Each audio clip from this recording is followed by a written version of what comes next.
ஒரு ஷார்ப்பா ஒரு கேண்டல் அடிக்கிறதுக்கான வாய்ப்புகள் இருக்கு. 30,000 ப்ராஃபிட் போயிட்டுருக்கு. 4,350 குவான்டிட்டிஸ் நான் பை பண்ணியிருக்கேன்.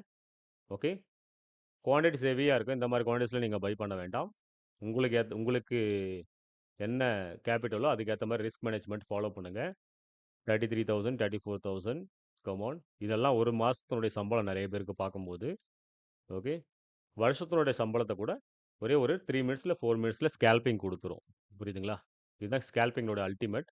இந்த இடத்துல ஷார்ப்பான ஒரு கேண்டல் வரணும். அப் சைட்ல. ஒரு ஷார்ப்பான ஒரு கேண்டல் வரணும். Okay 34, 44,000 superb. 50,000க்கு மேல போச்சுன்னா நான் எக்ஸிட் ஆயிடுவேன். 34, 40,000 வரையும் மேக் பண்ணியிருக்கு. ஏன்னா நெறைய பேர் எஸ்எல் ஹண்டிங் நடந்திருக்கு. எஸ்எல் ஹண்டிங் நடந்திருக்குன்னா, இந்த மாரி ட்ரேட நம்போ கொஞ்ச நேரம் ஹோல்டு பண்றதுல பிரச்சனையே கிடையாது. ஏன்னா, அந்த இடத்துல நெறைய பேர் எஸ்எல் கட் பண்ணுவானுங்க. அப்ப ஸ்கொயர் அப் மொமெண்டம் ஆகும். ஓகே 37, 40,000 போயிட்டுருக்கு. ஓகே. கரெக்ட்டான profit booking area. 30,000 come on. 40,000 காட்டிட்டு 36,000 போயிட்டுருக்கு. 27, 25 அட்லீஸ்ட் ஒன் டைமாவது இத அட்டாக் பண்ணணும். அதுக்கப்புறம் தான் ரீடெஸ்ட் பண்ணுவான். இந்த ஹை லெவல்ல ஒன் டைமாவும் அட்டாக் பண்ணணும். அதுக்கப்புறம் தான் ரீடெஸ்ட் பண்ணுவான். அட்லீஸ்ட் ஒரு 45,000வது புக் பண்ணலாம்.